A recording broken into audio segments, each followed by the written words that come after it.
Welcome one, welcome all to the NFC East Mixtape, a project presented to you in partnership by SB Nation's Blogging the Boys, Bleeding Green Nation, Hawks Haven, and Big Blue View. SB Nation's home for all NFC East content. I am RJ Ochoa from Blogging the Boys, where we cover the Dallas Cowboys. He is Brandon Lee Gowton from Bleeding Green Nation, where they cover the EAGLES Eagles BLG. Happy draft week to you, amigo.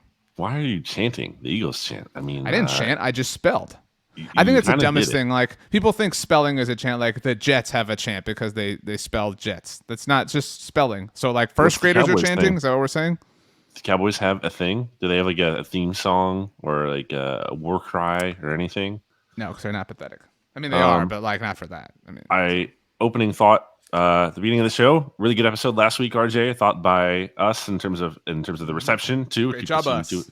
to great job by us, but also really love the listeners stepping up to say they really liked the quadcast of the all NFC East teams being represented. So we'll try to make that happen when we can. I feel like a little bit more often than never. So looking forward to that in the future. And also we talked about condiments. Well, I think off air Oh, more I so. threw I threw this. This was a great like talking point for me with a lot of people in my life. Like I threw that around a lot last week. Same. I've been asking some people too, but You're welcome, because that was my question. So I said I stole it Peop from someone I know. people were like, man, this Brandon guy, he's pretty charming based off of your question that was actually my question. So the residual charm is mine. I was no, I'm full transparency. I said actually this is a question that my podcast co-host asked me, but I don't even know. I don't think we talked about it on air as much. But in any case, I wanted to bring up just a thought that's been on my mind, really important before the draft. I feel like the Takis kind of snack. You like the Takis or no? Like the little chips. Is that what you're talking about? Yeah,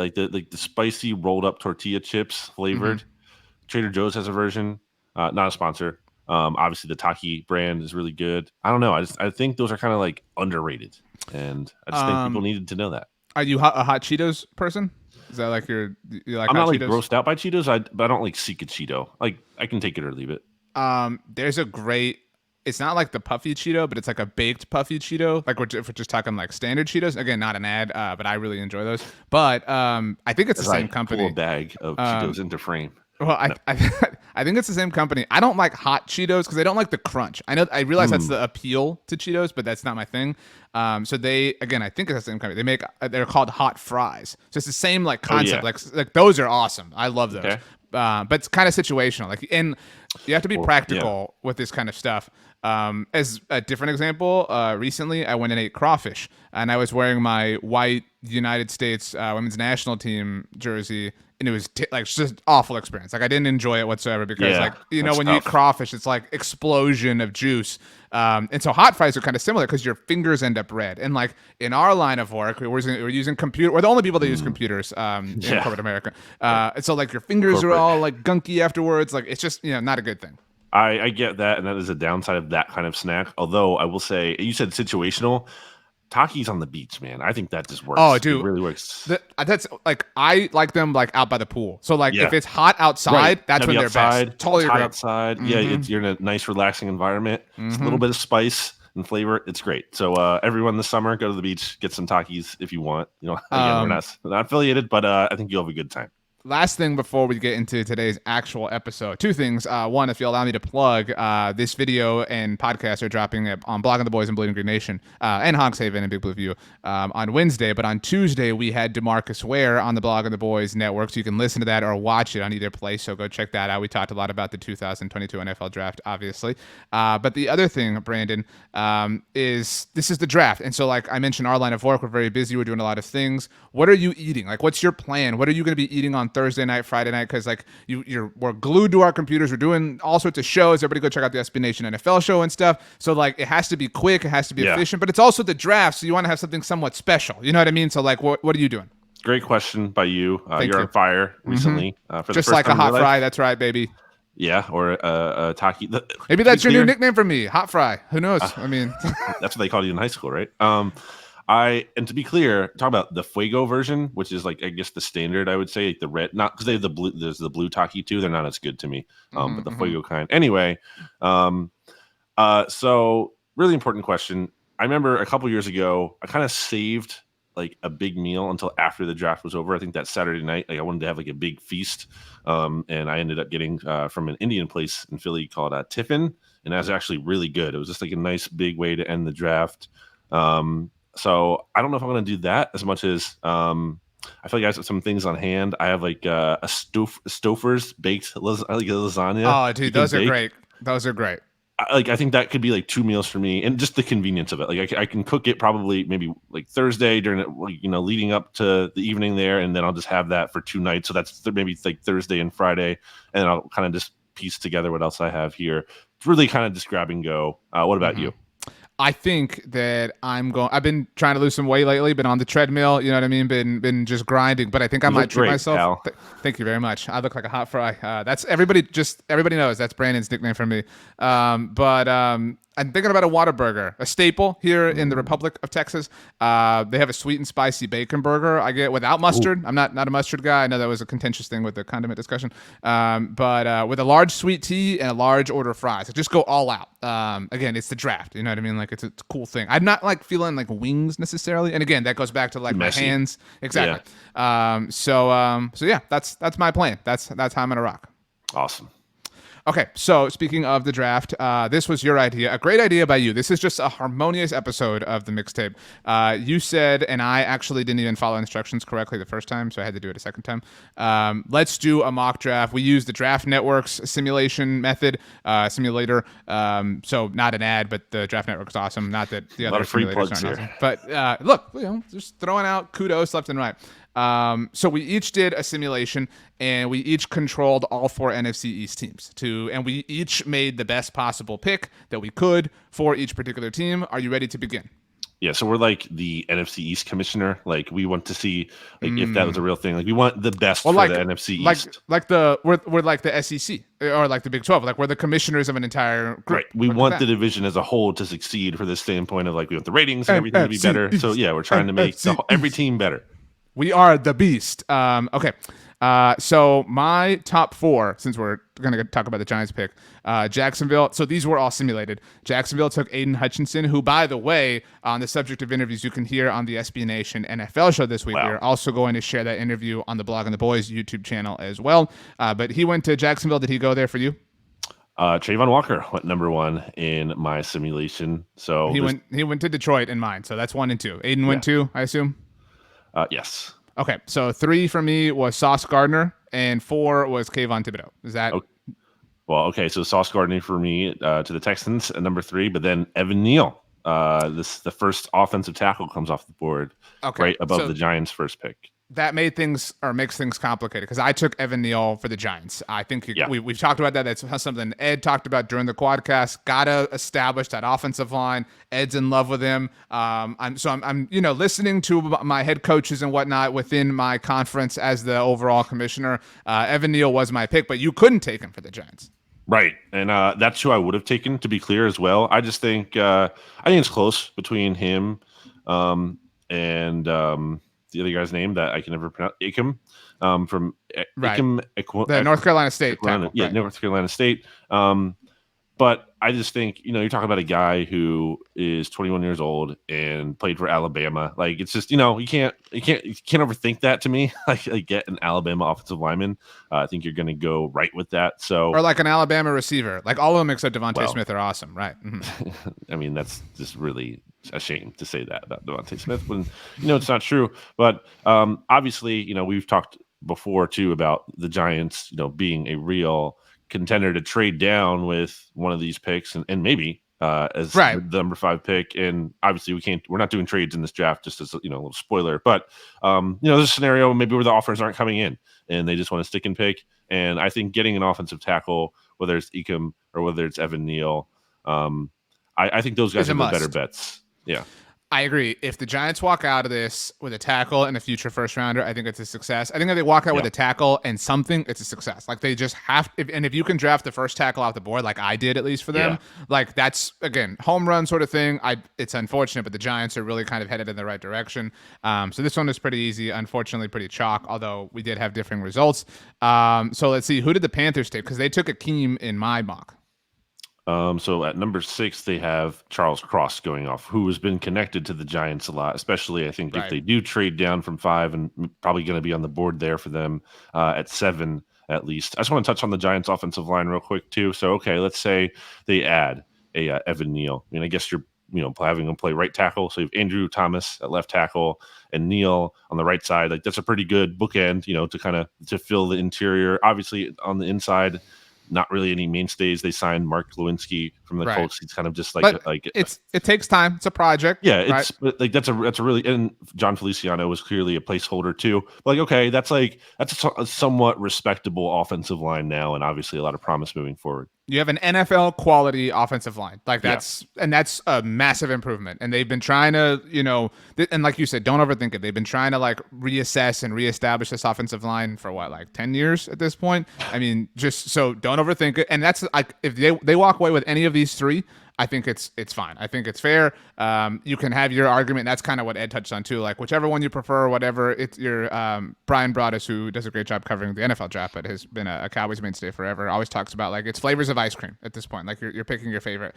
So they're all good. They're all ice cream. So okay. So Howie Roseman once used that analogy when the Eagles traded up to number 2, and he was like, what do you like, vanilla or chocolate? Or then Brian Broaddus once worked for the Eagles. So there you go. Let's not forget that. But okay. So the Giants and the Panthers both walk away with tackles in both mocks.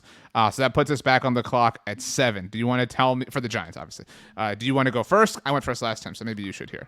I have them taking Kayvon Thibodeau, who it seems like there's some smoke that he could fall. I think there was a report actually on Monday that he might fall, and the Cowboys are keeping tabs on that, and they might trade up. The Cowboys, if they included their second-round pick by way of the Jimmy Johnson trade chart, they could get up maybe to 14. So you'd have to fall a little bit longer of a ways. But I feel like, that's interesting. The Ravens pick, I feel like they might just take him at that point. I feel like that's a kind of a Ravens pick they would make instead of trading out. But in any case, Jordan Davis is going to be a Raven. Like, by the way, like that's super obvious. Yeah, I'm not. I mean, unless maybe let's say again, Thibodeau is there. But yeah, I could see Jordan Davis easily going to 14. But for the Giants to be able to get a kind of foundational left tackle or a right tackle, whatever, offensive tackle for them, and then also to improve the trenches, because for as bad as the offensive line has been, that's always been like the bigger story, I feel like, rightfully so, with the Giants. But RJ, when was the last time they had a pass rusher that was like even respectable that you feared? Like Leonard Williams has been obviously has come on as an interior player, but talking about the 2011 squad. That's who like the Justin Tuck, OC, like it's that whole crew. Who else is in there that I can't remember? JPP, and OC. Well, OC I don't think was there in 2011. OC and who else? Michael Strahan was in 07. Kiwi. Now you're digging way in. But yeah, like even just like over, like we're talking edge rushers, and this like Thibodeau was the pick, but like even defensive players. Like I was never afraid of Landon Collins. No. Like they haven't had a linebacker that like struck fear in me, or any sort of corner. Like I never had, like that one good season in 2016. I was never like again. Like Dez had like a beef with him, and so like I was never like into it. Like, but they have not had like. Again, I'm going to stick with the Cowboys theme here. They haven't had a player that has been who Micah Parsons is, or even anything close in the since Michael Strahan. Is that fair to say? I guess, yeah. Anything they had, maybe a one season wonder, but not much more than that. Wow. That's depressing for Giants fans. But okay, that's a good pick. Obviously, he was unavailable for me because he went to the other New York team, the Jets, Jets, to give the chant. These two teams, it should always be said, tied for the least amount of wins in the NFL. Are we ever going to see some separation there? I don't know. I don't really know. You're more of an East Coast person, obviously. Is that like a real rivalry? Like, do the Giants and Jets, like, is that like a thing? Is it... Like, and I truly don't know. Like, do like Yankees and Mets fans hate each other? Like, do Knicks and Nets fans? Like, is that like a real big divide? I think Yankees and Mets was bigger, the Subway Series, as it's called, than because the Giants and Jets just don't play obviously very often. They play in the Snoopy preseason Bowl every year. Snoopy Bowl. I don't even know what that is. That's I believe the origin of that is the MetLife company. Like, I think Snoopy's a part of their branding, so they call it the Snoopy Bowl because it's MetLife Stadium. I don't really think there's a whole lot to that. The way I think of it is kind of, it's like an enemy of my enemy is my friend kind of situation. So like, Eagles fans and Jets fans can agree that the Giants suck. Mm-hmm. Well said. Both gangrenes. Anyway, for me, I was debating here between Derek Stingley and Kyle Hamilton because I could not take Kayvon Thibodeau, obviously. And I know what Ed said as well. I factored, obviously, the quadcast and our discussions into my picks. I went with Kyle Hamilton. I understand positional value. I understand blah, blah, blah, whatever. He's awesome. He's a baller. He's a stud. He's arguably the best player in the draft. And I think that the Giants are going to not overthink things, and that would really suck. I like my mock for them more than I like yours, honestly, which means I prefer yours to be reality. And like that gives them, and I don't believe in like people say like, oh, they need to draft like a face of the franchise. Like I don't believe in that at all. But Kyle Hamilton can become like the face of their defense, and they are lacking. For lack of a better way to put it, they're lacking people to put on the media guide. You know what I mean? And Kyle Hamilton turns into one of those players like right away. The future all of a sudden looks a lot brighter for New York in a lot of different ways. I think it's pretty hard for them to go wrong. Like the only way they could go wrong, I feel like, is if they somehow like traded up, like if they package this or something. Like no, like stay put, make your picks at the very least. Obviously, I think the ideal situation, like we talked about, is them getting a 2023 pick somehow. Obviously, ideally a first and a move back. I mean, maybe again they trade back. I don't think it would be as good for what we've talked about the Saints trade. Like I think you don't really want that as much as you want a future pick. But if they did and they moved back to 16 or whatever, 16 and 19, like okay, then all of a sudden they have 3 first-round picks to work with, and they could. So it's hard for them to go wrong. Is my thinking. I don't think there's like a Cleveland Farrell sitting out there like that like that I mistake mean, isn't maybe if for them. Trayvon Walker falls to them, maybe that wouldn't be. Like I think because I feel like he and I don't know. I don't have like the strongest take on Trayvon Walker because he's out of the Eagles range, but I feel like maybe he could kind of be like a Solomon Thomas, maybe kind of being like a little bit overrated. But I don't even know that he's going to get it to number 5, so I don't even know if they have to worry about that. The first receiver in the mock I did went to Atlanta at number 8, Garrett Wilson. Who did they take for you? So at 8, the Falcons made the same pick, and that is the first wide receiver off the board. Charles Cross went to Seattle, and Trevor Penning went to the Jets for me. Interesting. For me, it was Malik Lewis. And to be clear here, folks, in the case I didn't make it clear, or RJ, like the non-NFC East picks here are simulated. Again, I just want to stress that we didn't pick this. But Malik Lewis goes off the board to Seattle, Russ's replacement. Wow, he must have some strong feelings about that. And then Derek Stingley going to the Jets. I asked DeMarcus Ware about Russell Wilson in the interview. Oh man, I did not do the impersonation. Oh, wow, you coward! You coward! It's just sometimes there's a time and a place, and for me the time is now, and it's really always been now. Now is a state of being, and the place is here. The place is in Denver, mile high. Let's ride. How good would that have been if you just did like a 15-minute interview, whatever you did with him, and then 10 minutes into it, you just changed your voice without any kind of warning, and you just went into that bit. Oh, man, that'd be great. I'm having like a panic attack even just thinking about doing that. But anyway, okay, so he's just looking at you like, what is going on? Who did the Jets take for you? Stingley, Derek Stingley. Okay. So he went. No, he's still on the board, or was still on the board for me. So now we're on the clock with Washington. Again, number of different directions that they could go.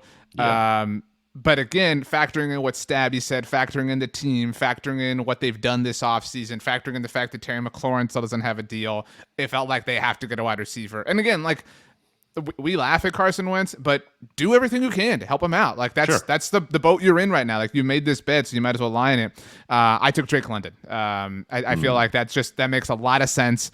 Give him a star opposite of Terry McLaurin. And on paper, that offense is not the worst in the NFL. I mean, you've got Carson Wentz, Terry McLaurin, Drake London, Antonio Gibson, J.D. McKissick, who hated the Bills. Like, what a loser move, by the way, like to choose the Commanders over the Bills. Logan Thomas, if that ever works itself out, and then a defense that seemingly should regress back towards the mean this year. Like, that's not the worst place to be.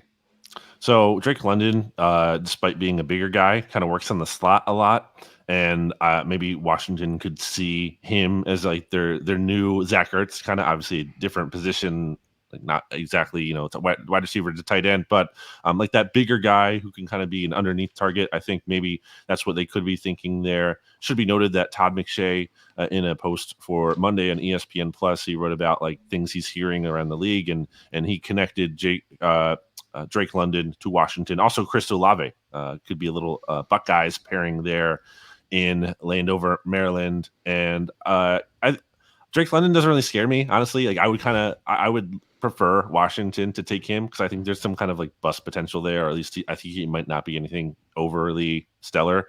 Chris Olave scares me a little bit more just because I feel like even if he might be like a little limited and he might be something of a one-trick pony. I mean, higher that floor. One-trick, is valuable. Like he can get deep in Carson Wentz, again, for all his faults, and he will overthrow people deep. I've seen it, but like he does have a strong arm. So in theory, if this guy is blazing down the field, maybe there's some, potential for big plays there. So I think they kind of just really like have to go receiver at this pick. Again, we've talked about how they just have nothing. So you took Olave.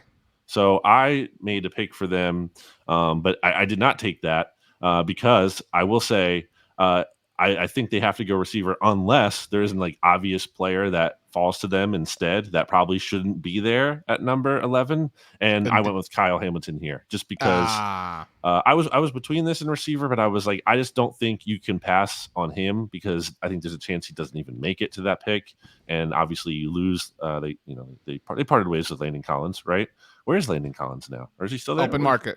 Okay. Wow. Still just floating out there. Not a good player. Anyway, so I think that's a nice pick for them in terms of like an organization that has a lot of bad culture, but I think he could be like a good culture guy for them, and actually maybe like a real leader and not like a fake tough guy, kind of like Landon Collins. So I think that'd be a solid pick by them. It doesn't help, again, their big need for a receiver, but if he's there, I think it's tough for them to pass on him. Like Stingley is another guy I think could be interesting at that spot in terms of like they could really use, a star kind of corner. But I just feel like I said to Stabby last week, if Stingley goes to Washington, I have like no confidence in that working out. There's too many red flags in his profile for me to feel like Washington is going to be the team that like hits on him. Well, and like their risks that they have taken, Washington, and I use the word risks very widely, have not worked out. Darius Geis, Bryce Love, different situations, different risks. But you know what I mean? Like they have yet to take somebody that has these like, man, is it going to work in the NFL cases and seen it actually work in the NFL? Right. So I agree. And that was Ravens. Yeah. Right. Exactly. Yeah. That exact logic was why I took him to the Giants. Like at a certain point, it's just like, he's the best player. We just make it work. Like we're not going to turn this down, whatever, et cetera. So that sucks. So we both have Kyle Hamilton winding up in the NFC East. You have him in Washington. I have him in New York. I would prefer him in Washington, if I'm being honest, because I would, I think that they would hinder his ceiling and his growth and his potential more. So hopefully, again, I'm liking your mock as far as reality more. Derek Stingley was an option, as mentioned. He went to Minnesota for me at 12. Yeah, that's a very popular pick. Right. You see that in every mock. Jermaine Johnson went to the Texans at 13, and Jordan Davis went to the Ravens at 14. Again, it's a classic Ravens thing. Like, and then like if this were to happen, all of the grades on Friday morning would be like the Ravens killed the draft. The Ravens, blah, blah, blah. I mean, it would just be like freaking out, et cetera. So that takes us to the Philadelphia Eagles at 15. Well, hold up. Who did the Ravens take for you? Texans and Ravens take for you? Well, the Vikings took Jordan Davis in mine at number 12. So he's wearing purple one way or the other. There you go. Devastated because I would really like Jordan Davis to fall to the Eagles. Not the end of the world, depending on who else they get, but like that's a blow. I would, in my perfect situation, the Eagles get Jordan Davis and Jameson Williams. So then Drake London comes off the board at number 13 to the Texans. Zion Johnson, a popular Dallas Cowboys target, is kind of a little bit earlier than expected, I think, off the board here at number 14 to the Ravens, leaving the Eagles with the guy I wanted if I couldn't get Jordan Davis, and that is one Jameson Williams. RJ, I don't know if you saw this, but there was another little tidbit in that Todd McShay piece that said like the Eagles' preference reportedly, and take that for what it's worth. There's a lot of smoke out there, but reportedly their preference is Jameson Williams. And I mean, that makes a lot of sense. Like they've tried to get a receiver this offseason and they failed, and they went to the Alabama well last year. I think it did well for them. And with Jameson Williams, like this guy is a no doubt about it top 10 pick if he doesn't have the ACL tear. And I don't know if you saw this as well, but like I think his camp kind of posted a video of him jogging and running around. Like he looks pretty good. Like he looks like this idea that I talked about this with Jimmy Kempsey and BGN Radio. We did our 7-round mocks, and I believe I had Jameson Williams as my first pick here as well. And I was just like, this idea he's going to miss the whole rookie season. Like, where's that coming from? Like Landon Dickerson had an ACL tear late in December, I believe, last year, and he was like ready to play by week 2. And that doesn't mean that's the norm and every player will be like that. But the idea he's going to like have to even be on the PUP list. He might not even have to be on that. He might miss like 3 games, whatever. Like, who cares? That has no bearing on my pick here. Especially the Eagles aren't like all in to win this year. They can afford a player to miss 3 games. I think Jameson Williams is a really good bet. I hate that I agree with every word you said. I would be scared if Washington got him. I would be too. It would be interesting to talk about this next week if he went to Washington and then the Eagles took Drake London, just to kind of hear your as I fight off a sneeze. Hear your kind of like sadness. All right, I did it. Oh my god. Nice. Are you okay? I survived. That was an intense sneeze. Got my eyes to water. It's because I'm allergic to crab, and we're talking about the Eagles. But anyway, crab too. We were just talking about the Ravens. And I don't know if you know, Baltimore's got great crab. I was going to say, I wonder how many people like don't know about like Baltimore like being like a big crab place. Like just that. I mean, I said it now, but I was like, you're just gonna like let that go over. I hate those like bets, like when. Like, I don't know, Baltimore would play when they played the Niners in the Super Bowl, and it was like the mayor has 10 pounds of crab like wagered on the Super. It's like, okay, like have you ever heard of crab fries? No, that sounds awesome though. What is that? So it's actually there isn't any crab involved, at least here in Philly, but there's a place called Chickies and Pete's where it's just like cheese fries, but they sprinkle like a healthy dose of a Old Bay seasoning on there. Dude, that sounds legit. Yeah, the fry, and they're like a crinkle cut, and the fries mixed with like the melty. It's not like like just melted sliced cheese. It's like a cheese sauce, like a saucy, like again, it's like a white kind of cheese, and the seasoning. I think they're great. I think any kind of fry is really good, generally. Sure. Like, you know how Burger King has those chicken fries? They're like chicken tenders and fries. Like, those are awesome. Like, you do anything in fries, I'm all about it. Different thing, but just near the subject. Have you ever had Cousin's Maine Lobster? I imagine you have. Like, no. But the like food truck, you know what I'm talking about? It's on Shark Tank. It was on Shark Tank, and it was like, I think they were 2 cousins, and they like developed a food truck, and they like sell lobster rolls. And they had one at the apartment complex my wife and I lived at a long time ago, and we went and tried it, and holy crap, it was sick. But I first saw it on Shark Tank. So the lobster roll that's what you got? Yeah. No, the like the business, the Cousin's Maine Lobster, and Barbara invested in it, and so then it became like, again, it's mostly like an East Coast thing. I think they're from like Boston or like that neck of the woods. And so that's where lobster comes from. Yeah. Right. Well, it's a food truck, and they sell it hot and cold. But you must eat a lot of lobster rolls, hot or cold. What's your preference? I don't really. I mean, I haven't had a ton of them. I know there's different ways to do it, hot and cold too. I feel like the hot one gets a certain, like one gets like butter, the other one gets mayo or whatever. Like there's like a difference between the sauces and I don't know. I'm not like the biggest seafood guy. I kind of pick my spots with seafood. I don't just love everything across the board. Lobster, I've had it. I think it's fine, but it always comes back to why would I be eating this when I can eat pizza instead? You ever hear that joke when you're like 6 years old? Like, I'm on a seafood diet. I see food, I eat it. Well, I remember the little middle school thing where like do you like seafood, and then you would like stick really disgustingly the food that you're chewing at lunch like out of your mouth at your friends. And like, see food. So my like joke was really clever. Yours was really disgusting. I didn't do that, to be clear. I'm saying that I had that done to me. Mm-hmm. Well, you didn't grow up around the right people. Let's just say that. Well. Anyway, getting back to this, I took Jameson Williams for the Eagles, and I was really bummed about it. It's a no-brainer. Yeah, it is. It's the first pick that we're in lockstep agreement on, by the way, right? And some of that is the circumstance of it all, like the simulations were different. But yeah, I mean, this is a solid pick. I would be nervous about this. He'd be the best receiver on the Eagles roster right away because number 2 would be Jalen Reagor, number 3 would be Devontae Smith. Jalen Reagor, who sounds like he might actually get traded, or I mean, I would hope. I mean, I don't know for what. By the way, we didn't mention Kadarius Toney. That's something to watch. Oh, dude, that is. The guy you said was like the second best receiver in the class last year, totally not mentioning Jalen Waddle. I said that partly to troll. Yeah, but Jalen Waddle. It was Yeah. So pretty funny back at Area Center. Okay. The New Orleans Saints took Chris Olave at 16 for me. How about you?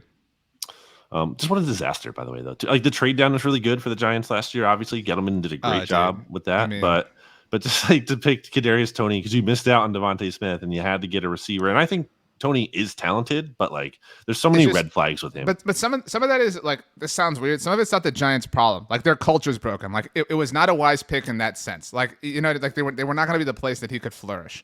But there's a So lot of loser energy coming from him. Like he won't even attend like voluntary stuff. Like that was an issue last year too. Like there's just like too many things where it's like this is not the guy. Like, he's just not locked in. He clearly is not like locked in. And maybe again the Giants deserve some blame, but there's some issues on his end as well. I wonder, by the way, how many times a team has like picked up a future first in a trade like the Giants did, and it wound up being inside the top 10. So the Giants can't be too often. But the Giants did it and the Seahawks did it, right? The Patriots did it at one point. And the Dolphins did it by way of the Texans pick, the Tunsil pick, and everything like that.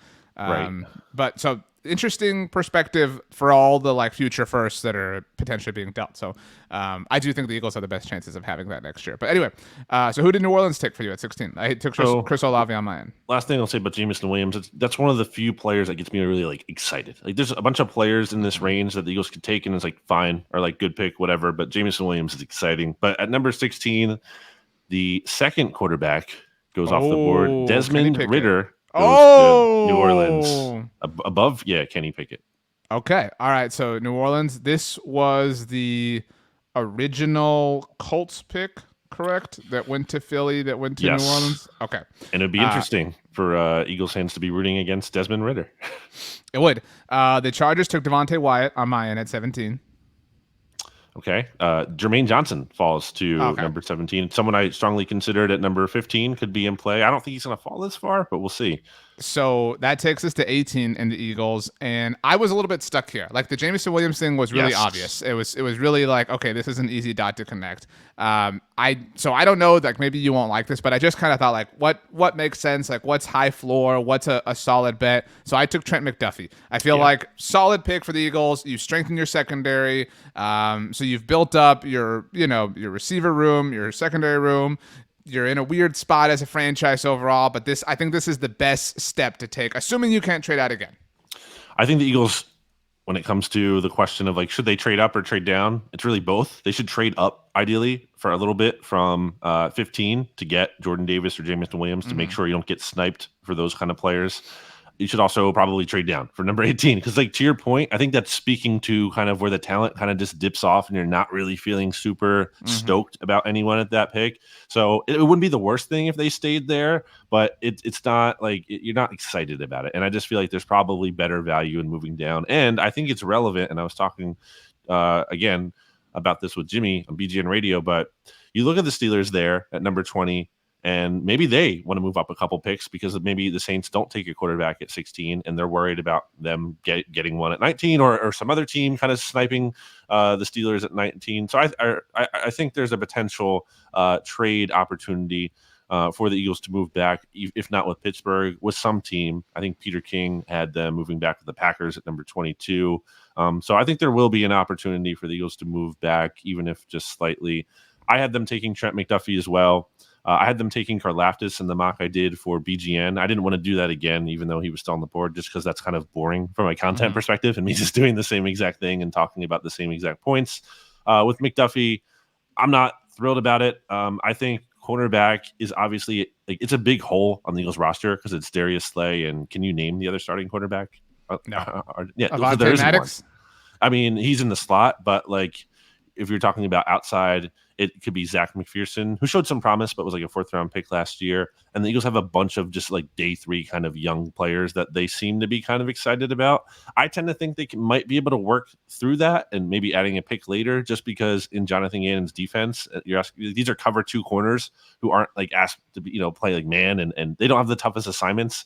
And their safeties are playing like 50 yards behind them anyway. So it's like they're not just out there on an island. So I don't necessarily love it from a resources standpoint. I think it's a fine pick. Should mention here that Trent McDuffie is actually Dane Brugler's number 2 cornerback which is interesting, just behind Ahmad Gardner in his rankings. A lot of people have talked about how he's like a clean prospect. Didn't really have like, the playmaking. Only had 2 interceptions at Washington, 10 passes defense. He did have 3-4 stumbles, but I'm not thrilled about it at all. But I think he can be a starter, so it's fine.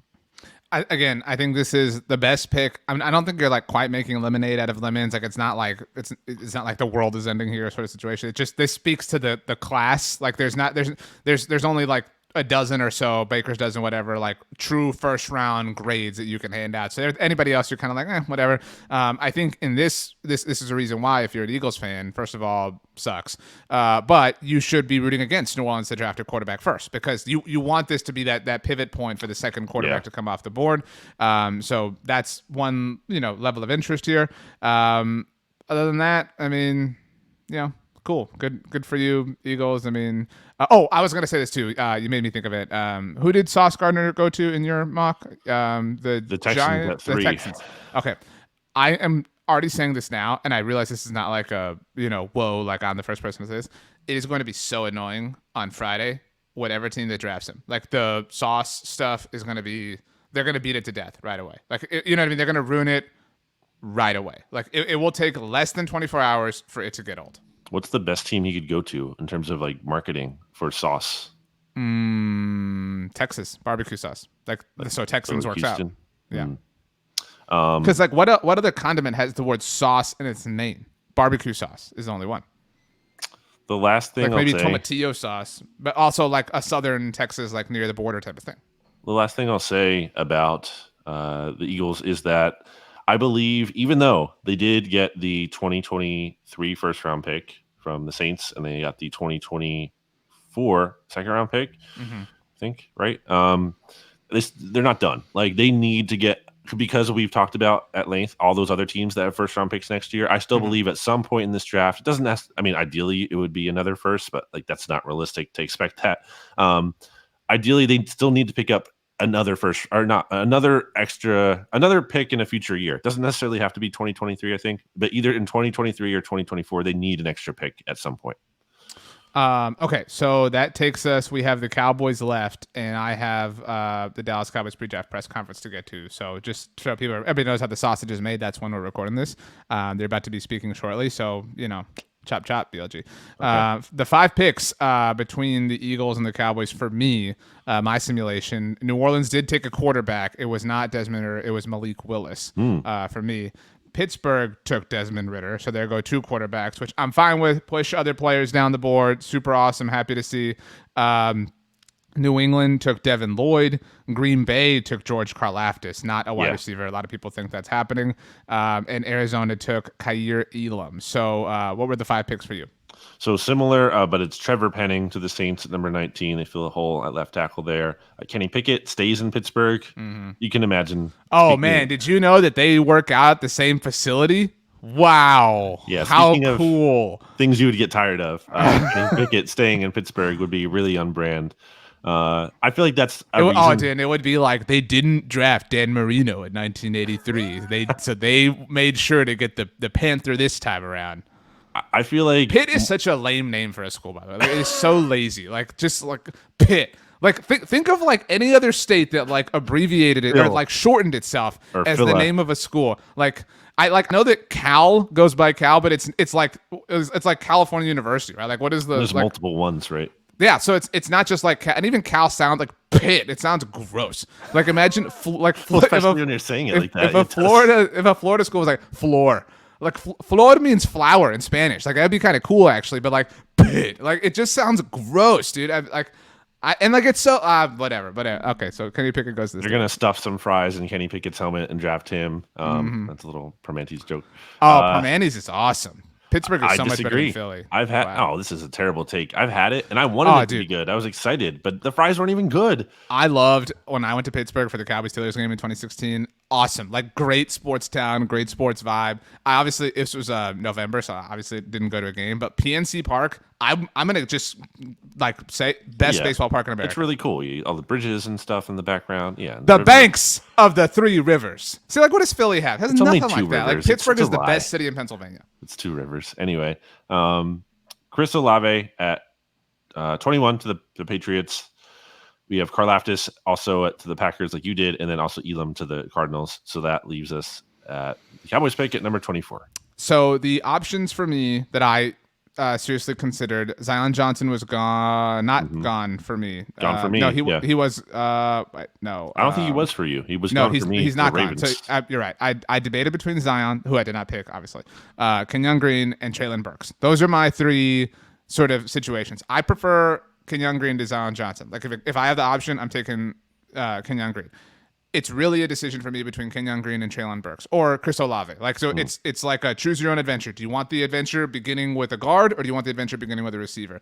And the value is better at receiver. Like, you're going to get a much better value, overall if you take the receiver at 24 and then, draft Jamari Sawyer or whatever at 56 and get your guard there. But dude, they have to get guard. Yeah. They have to. They have not addressed it. They have and Cowboys fans love to hate on Connor Williams. They're going to miss him. They literally miss him. They're literally trying to fill the void that he left in free agency. He was a starter for 4 years. I know that he had penalties and whatnot, blah, blah, blah, but he was a very solid player for them. And so I went Kenyon Green. It sucked to pass on Traylon Burks, but that's where I'm at.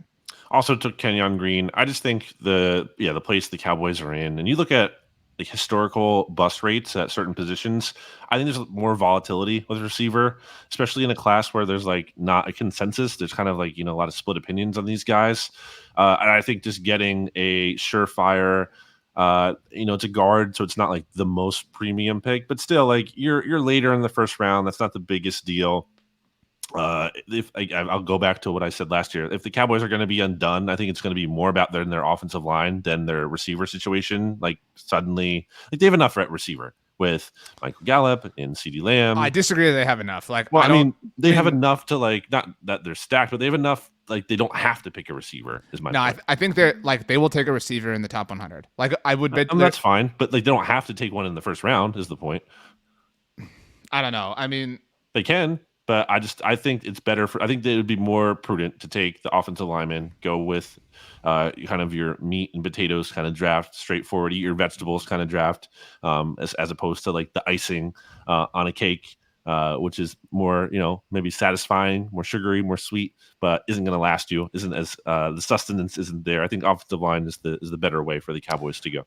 So apparently during the team's pre-draft press conference, Stephen Jones just said it's a very middle of the draft, or it's very middle of the draft heavy, and said that it's deep rounds 3 through 5. And I know we didn't trade back again, as mentioned several times in this exercise, but that would be my dream, especially like in my situation where Kenyon Green, Zion Johnson, and Traylon Burks were all available. Move back. 29 with the Chiefs is a popular spot that, like, in all the stuff we've done, like that makes sense, especially if Kansas City, if they value a receiver, and they really don't want to take a chance, move back, pick up an extra top 100 pick. You need those right now and get your other chance in the third round. And then still, you'll very likely still walk. A lot of people, like the Bucks, generally also end up with one of the guards sometimes. But like, you're sure to walk away with somebody who you really like. And even if it's not that, I don't think I'm making certain. George Karlaftis was still on the board for me as well. Okay. I'm sorry. He went to Green Bay at 22. But like, I mean, we do a billion mocks, but like, he has been there a lot. So like, if you have some combination of that, like, and I'm fine with any of those picks, especially if you trade back. If you pick up a top 100 pick, I'm down. That would be 2 straight years of moving back for the Cowboys. Obviously moved back with Philly last year. But Kenyon Green is my kind of like, if I have to pick a name that I want, like yours is Jameson Williams, that's where I'm looking to go. I think it's hard for a lot of these teams, I must feel like, to go wrong. I mean, they can, obviously it's possible, but in terms of like, and obviously, the draft is a crapshoot to some extent, but in terms of making good bets, I think for the most part, except for the Eagles pick at 18, which we didn't really feel strongly about, I think one of those offensive linemen is going to be there for the Cowboys. And if there's not, there's probably going to be a receiver. I guess I could just see receiver being where they go wrong the most, though. I don't think they're going to go wrong with the offensive lineman. I could see them taking the receiver and that receiver not being like the guy. Again, I will be happy about it. And again, I think the value of it makes sense. It's not as big of a need, but it will upset me more that they have acted the way they have to this point, because I understand not being able to turn down the value that Traylon Burks or Chris Olave would present if they're on the board at 24. But that's like, the Cowboys have generally done a very good job of of addressing holes before the draft, so that if they don't walk away with something, they're not screwed. And they did not do this. They left themselves. They painted themselves into a corner here and have a glaring hole at left guard, and they could still turn around. And like for all again, some of it would be. A lot of mocks, and I'm sure you see this too, and I know you're not like focused on the interior offensive lineman, but a lot of mocks have Kenyon Green or Zion Johnson falling out of night one. And then, we mentioned the Friday morning grades. There will be, and we can guarantee you all, on every major network, a segment on Friday morning that are like, these are the players that teams need to be on the phone right now trying to get to the top of the order in the second round to pick. And so, like, if I have to like truly paint a fever dream, it's that Dallas trades back with Kansas City or somebody in the first round, picks up an extra third round pick or something that can then be used as ammunition to move up again on Friday morning, and they can walk away. Again, this is my nirvana with Traylon Burks and one of the two guards that falls. That would be a pretty huge win for them. I think that's possible, but it is like everything else, contingent upon things falling their way. Yeah, I think that's a realistic best case scenario. Just like you could say, I don't think it's likely that the Eagles get both Jordan Davis and Jamison Williams, but it's conceivable. It could happen. Like, it's not like out of the realm of possibility. So yeah, those are the kind of the best case scenarios that we'd be rooting for. All right, Brandon. That means this time next week we will have the definitive draft grades for the NFC East. Wow. How does that make you feel? Very exciting. I am excited. Okay, we talked food. We talked NFL. Last thing, I watched The Batman last weekend. Not bad. I really thought it was going to suck, and it was not bad. So I want to see it. I was thinking about mooching off someone's HBO Max if someone wants to give me. No, don't actually do that.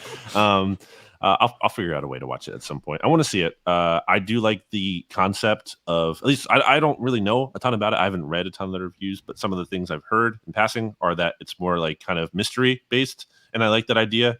I like the idea of a superhero movie kind of taking it in different directions. Like, because I think a lot of people just think superhero movie, so it's action. Well, it doesn't necessarily have to be. It could be more mystery based or even horror based or whatever.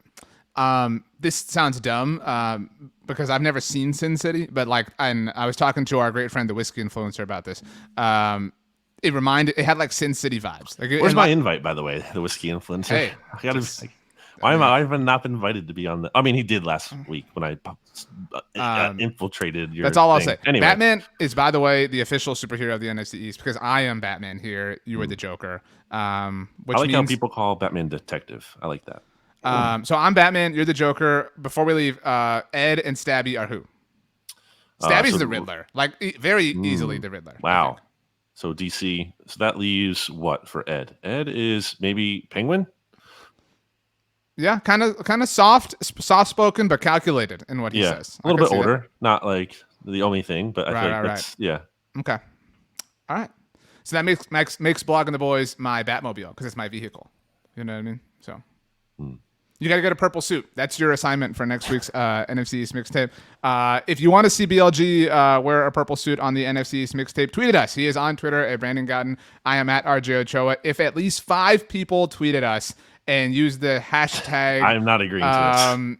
Purple Mixtape. So hashtag Purple Mixtape. BLG will wear a purple suit next week. 5 tweets. That's all it takes. He swears. The worst time of year, like the busiest time of year for me to go out and find he said it. He'll do it. Color. He told me. Never said it. 5 tweets and he will wear a purple suit like the Joker that he is. Hashtag Purple. I wish Mixtape. I had a purple suit, to be clear, but Brandon. The final words, however many you want, belong to you. Send us home, my man.